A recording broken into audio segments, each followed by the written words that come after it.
Maybe a holiday week, but there is midterms news developing right now. Democrats now flexing their muscles. They are 6 days away from formally retaking control of the House. And tonight, for the first time, they're revealing they will just refuse to seat a North Carolina Republican amid these ongoing credible allegations of election fraud in that race.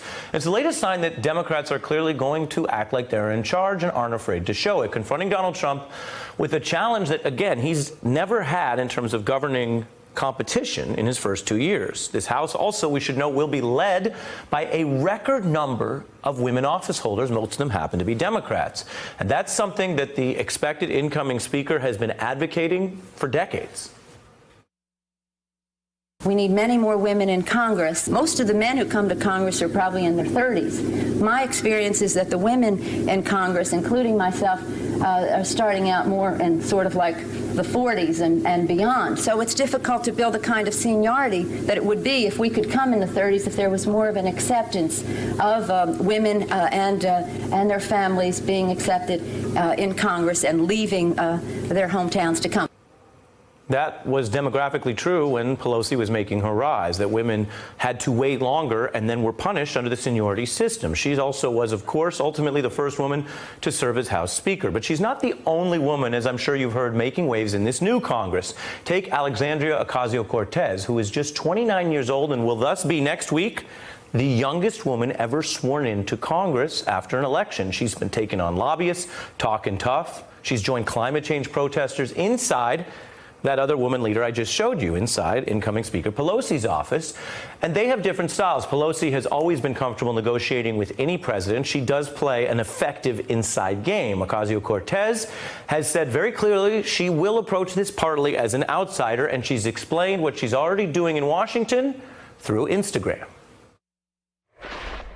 I told the president, as I've said over and over again, this new Congress will be something different from the Congress we have now. It'll be a Congress of transparency. So it'll be about transparency.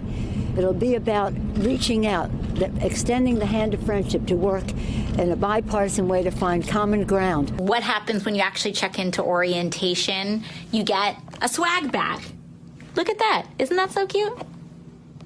So I jokingly call it a swag bag, but what we actually need as elected officials is very high security data devices. So that's what's inside this bag. So we're here at our new office, and I just realized it's 2 doors down from Nancy Pelosi.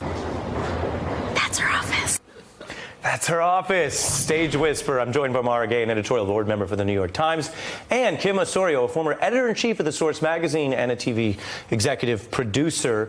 When you look at that, just culturally, what do you think of a young woman who is proudly a woman of color, right, using different technology to speak directly to her constituents and her supporters? It's certainly a new page. It's a new page. It's necessary. It's about time. Personally for me, because she's from my neighborhood in the Bronx, I believe she was, for a younger period of her life, from Parkchester, and I'm from that same area. So it feels like she's speaking to me. And even being a younger generation, you know, way younger than me, I won't say how old I am, but she is, you know, we're a social media generation, and she is right in the thick of that social media generation. So she's able to translate an antiquated politics to her audience, to her supporters. And I think that it is about time that we have someone in there that's able to do that.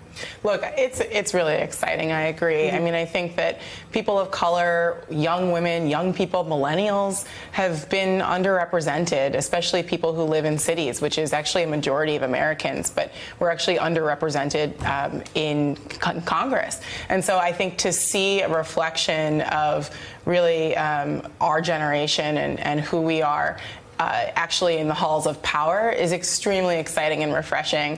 And, you know, I think, talk about a power couple, as you said. I mean, combined with Speaker Pelosi, this could, you know, who has a lot of experience, I think that should be respected. This could really be a powerful pair. I wonder what both of you think about the way that they will relate to each other, because there were attempts initially to do what often happens when underrepresented individuals enter the room, which is say, well, there's maybe one spot or pit them against each other.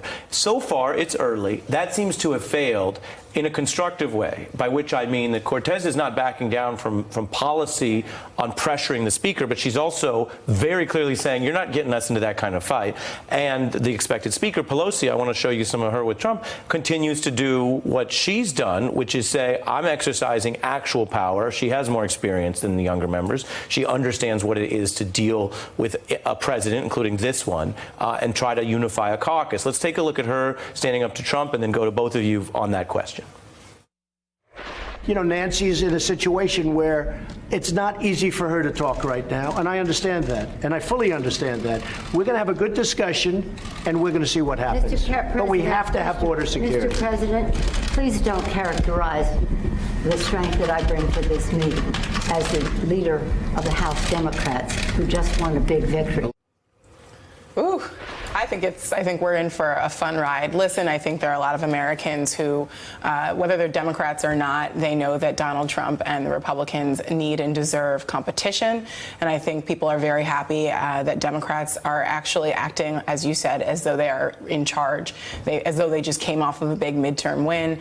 I think seeing women in power, from Nancy Pelosi to Alexandria Ocasio-Cortez and many others, right? There's a critical mass of women, which is exciting, right? Basically, it's exciting, but it also means that they can't be pigeonholed because there's so many of them. There are people who are coming from groups that have been underrepresented for, forever in our history. And so it's an exciting time. It is. I think Nancy being a woman of power, of having traditionally, a lot of us women have struggled in the male-dominated space. And Trump needs someone who can stand up to him. And she has the experience and being able, I'm sure, has been challenged so much throughout her career. So she's going to put a foot down. And I think that she will also be able to bridge the gap with Ocasio-Cortez. Is there something that young people, or explicitly men, can learn from the way these two women leaders are shaping up the party? Absolutely. I think as women, we always have to demand respect. When we walk in a room, we know what we're faced with. And I think both of these women demand respect before they even walk in the room. I also think they're bringing a sense of realism to politics. These are people, at least Alexandria Ocasio-Cortez especially, she talked about not being able to afford another apartment in D.C. until she was paid. She got her congressional salary. I mean, I think that actually reflects the experiences of everyday Americans far more than previous members of Congress. And I just think bringing a sense of that into the halls of power is going to be really important and help represent more Americans. Mara Gay and Kim Osorio, thank you both for being part of this conversation. Hey, I'm Ari Melber from MSNBC. You can see more of our videos right here, or better yet, subscribe to our YouTube channel below. You could have been anywhere in the world, but you're here with us, and we appreciate that.